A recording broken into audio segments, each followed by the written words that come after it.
These are not the droids you are looking for. Wouldn't it be cool to have Jedi mind trick powers? Well, the CIA kind of does. Let's talk about Devil's Breath. Alright, let's take it from the top, shall we? Alright, so a while back I did a video on the Dark Knight shooter, the theater shooter. His name's James Holmes.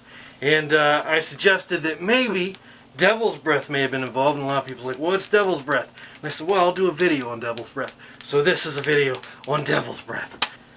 So it's in powder form, or they can make it in liquid form, put it in somebody's drink. So let's assume, just for a minute, that that is Scolpomine. And I'm getting ready to blow it in your face. So here we go. Boom, I just blew it in your face. So now, a few minutes later, you are awake, you're alert, but you have no free will. And so basically what that does is it means I can suggest anything I would like to you. For example, I could say, hey, let's go to your house. I'm going to load your TV up in your car. Then you're going to give me your car keys.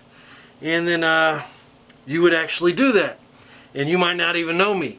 So basically it takes all of your free will away and makes you an unwilling participant. But the most amazing thing about Scolpomine or Devil's Breath is that after this happens, you have complete and utter amnesia. And while this is relevant now, there's a lot of speculation currently going on that perhaps Sirhan, that's the guy that shot Bobby Kennedy when Bobby Kennedy was running for president, was Devil's Breath. Because the CIA has been playing with this stuff for a long time under MK Ultra, and it's rumored that they've even used it and they've maybe perfected it. So basically, yeah, and people rate people with this in Colombia, and there's actually a really good documentary. I'll put a link there. Vice did a great documentary on this. Very eye-opening. And the reason Devil's Breath or Scolpomine is so important is because it starts to make a lot of puzzle pieces fit together that otherwise wouldn't. For example, say you had a Supreme Court Justice that did something completely out of the ordinary. Like he was saying that he was going to vote one way, and then like an hour before the Supreme Court Justice votes, he changes his mind miraculously. And everybody's like, oh, well, what the hell? Why did he do that? And nobody really has any idea why he did it. Devil's Breath could be the culprit. And Devil's Breath, like I said, is widely available in Colombia. CIA's used it. The Nazis played with it. And it's been used since ancient times. They actually used to give it to like a emperor's wife. And you'd be like, here, take this. Now jump in that hole. Your husband died and we're going to bury you alive with him. You know, and a normal thinking person might be like, you know, that's not a great idea.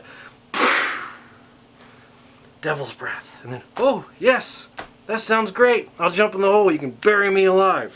Why haven't any of us heard of this until recently? Well, I think there was a concerted effort by the governments because this drug is so dangerous and they can use it to their advantage in so many different ways that they didn't want the masses to know about it.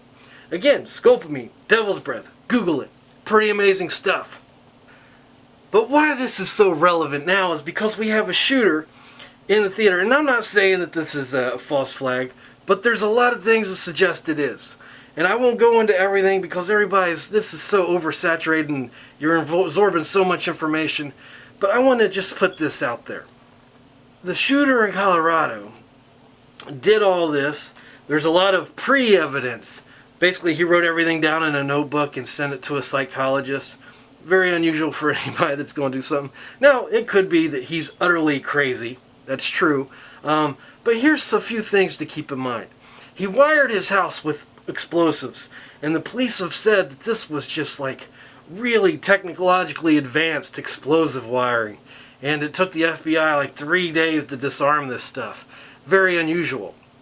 And besides that, the guy wired his house. He did this horrific act at the theater. And then when the police come, he says, hey, and I would say it probably went something like this. I would say the police said, is there anything else we need to know about that's going to hurt us? And if the guy was under Devil's Breath, he would have no free will to not answer that question truthfully. So he would probably be like, yeah, there's tripwires and explosives at my house, and it's going to kill you. Because under Devil's Breath, you have no free will. And he actually did that.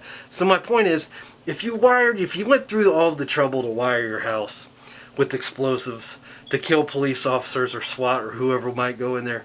You wouldn't, if you took like 2 weeks to do this, you wouldn't just be like, oh yeah, I just killed 12 people, and by the way, my house is wired with explosives. These are not the droids you are looking for. That's a Star Trek reference, in case you guys didn't get it. It's about Jedi mind tricks. And the other thing that's weird about this whole thing is now, there's an article on Drudge, Drudge linked to it, that basically says that this guy's telling everybody in the jail and his attorneys that he remembers absolutely nothing. He's asking them why he's in jail. Again, could be crazy, could be faking it, or there's a third option here. He could have been Devil's Breath, or Scopolamine, or some kind of derivative of Devil's Breath. Like I said, this is a false flag's best friend. You can get people to do whatever you want, and then they don't remember anything. I think I've went on about this long enough. Vice did a great job on their documentary. I would suggest you go check that out. And think about it. Think about how many puzzle pieces Devil's Breath starts to fit together. Scolpomine fits together puzzle pieces that otherwise wouldn't fit together. Anytime somebody does something completely out of the ordinary and they're like, I don't know why I did that. Just remember, there is something exists that would allow someone to take control of someone, and then they wouldn't remember anything about it. Want to know what you guys think? If you found this video enlightening and you found it informative, I'm going to ask that you like the video down there and subscribe up there and comment below, because I really want to talk about this. And I want to know how many of you actually knew about this before, recently. Because I'm going to be honest, I didn't know about it until Vice did the documentary on it, and it just blew my mind. My mind was just going crazy. So that's all I got to say. Lawless out.